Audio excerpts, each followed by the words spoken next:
지난 8월 1일 조비는 방위 산업용 자율 하이브리드 VTOL 기체 개발을 위해 미국의 L3 해리스와 협력한다는 소식을 발표했습니다. 이 발표로 인해 주요 기업이 하락 마감하는 금요일 장세에서 조비는 거의 유일하게 3% 이상 상승 마감하는 모습을 보여줬습니다. 그간 하락하는 장엔 아무리 좋은 소식을 가져와도 하락세를 면치 못했던 조비에게 굉장히 유의미한 날이었는데요. 오늘은 이 협력 소식이 과연 어떤 의미를 가졌기에 이토록 시장이 좋지 않은 분위기에도 이겨낼 수 있었던 것인지 한번 살펴보도록 하겠습니다.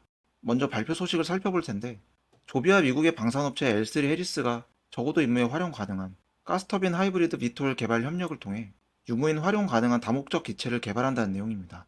조비의 기존 상업용 항공기 개발 프로그램에 L3 해리스의 센서, 이펙터, 통신 및 협업 자율성 등 국방 임무에 필요한 기능을 결합한다는 것인데요. 쉽게 말해 조비는 뛰어난 비행 성능을 가진 기본 항공기를 제공하고, L3 해리스는 그 항공기를 실제 군사작전에 투입할 수 있도록 센서, 무기, 통신 시스템, 자율비행 제어 기술 등을 전문적으로 탑재하여 군용 항공기로 완성하는 역할을 한다는 것입니다. 여기서 L3 해리스는 2019년 L3 테크놀로지스와 해리스 코퍼레이션이라는 두 기업의 합병을 통해 탄생한 종합 방산업체로 통신, 전자전, 항공우주, 센서 기술 등 다양한 분야의 첨단 방산 기술을 보유한 기업입니다. 작년 매출 기준 전체 글로벌 방산 기업 탑 100개 업체 중 10위권의 업체로 2024년 기준 213억 불의 매출과 21억 불의 영업이익을 낸 미국 방산산업의 핵심 기업인데요. 이 L3 해리스와 조비는 올 가을부터 비행시험을 시작해 내년에 작전 시연을 수행할 계획을 갖고 있습니다. 그렇다면 이 협업이 갖고 있는 의미를 살펴볼 텐데, 크게 세 가지로 나눠볼 수 있습니다. 첫 번째는 기술적 의미로서 조비의 이비톨 기체 완성도가 이미 다른 파워트레인을 장착해도 바로 적용 가능할 만큼 높은 수준에 도달했다는 것입니다. 작년에 수소전기 하이브리드 기체 시연 비행을 성공한 바 있지만, 일반 항공유와 전기 에너지를 혼합한 가스터빈 하이브리드는 국방 임무를 위해 장거리 비행과 무거운 군수물자 수송 역할이 필수적이므로 또 다른 영역이라고 볼 수 있습니다. 자동차를 개발할 때 가솔린 엔진과 하이브리드 전기 모터 방식을 각각 별도의 출력값으로 개발한 것과 같은 원리인데요. 올 가을부터 바로 비행 시험을 진행하고 내년에 작전 시행을 수행할 수 있는 것도 이러한 높은 기체 완성도에서 비롯된다고 볼 수 있습니다. 또한 기사에서 언급했듯이 완전 자율비행 기술을 탑재할 가능성이 높은데, 작년에 조비가 인수한 엑스윙 자율비행 부문에서 기술 진전 성과를 통해 무인이 필요한 업무도 수행할 수 있도록 개발될 것으로 보입니다. 조종사가 탑승하지 않은 상태에서 정찰 임무나 운송 업무를 수행할 수 있고, 플랫폼 임무화를 설명할 때 언급한 협업 자율성을 부여할 수 있는데, 여기서 협업 자율성이란 여러 대 비톨 기체가 서로 통신하며 함께 임무를 수행하는 기술을 말합니다. 현대전에서 새롭게 무인 드론이 떠오른 시점에서 드론이 하기 힘든 역할을 비톨이 나눠서 하게 될 것으로 보입니다. 두 번째는 전략적 의미로서 에어택시 운항을 주 사업 목표로 하는 조비가 사업 영역을 국방까지 확실하게 확장했다는 것입니다. 하이브리드 파워트레인 개발에 대해선 지난 컨퍼런스 콜에서 언급한 적은 있지만, 이번처럼 구체적인 협력 계획을 발표한 것은 처음인데요.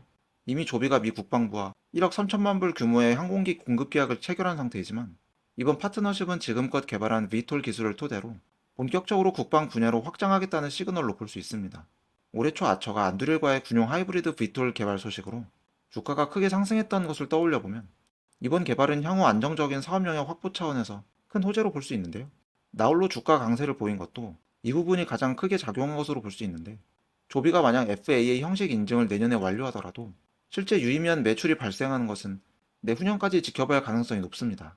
그러나 이번 파트너십은 FAA 형식 인증 없이도 곧바로 내년에 시연이 성공적으로 완료되면 국방부와 계약이 가능하기 때문에, 조비는 상업용 시장을 위한 FAA 형식 인증 절차를 계속 진행하는 동시에 기체 양산이란 두 마리 토끼를 다 잡을 수 있을 것으로 보입니다. 세 번째는 시장 선점의 의미를 갖는다고 볼 수 있습니다. 지난번 영상을 통해 조비가 FAA 5단계를 준비하는 것은 제조시설에서 기체 생산을 하기 위한 사전 문서 작업을 진행하는 것이라고 말씀드린 바 있는데요. 올해 하이브리드 기체에 대한 비행 시험과 내년 시연을 완료하기 위해선 신규 기체 도입이 기존 계획보다 빠르게 필요하기 때문에, 새롭게 준공한 시설에서 하이브리드 기체를 양산하기 위한 FAA 5단계 진행 준비가 한층 탄력을 받을 것으로 생각됩니다.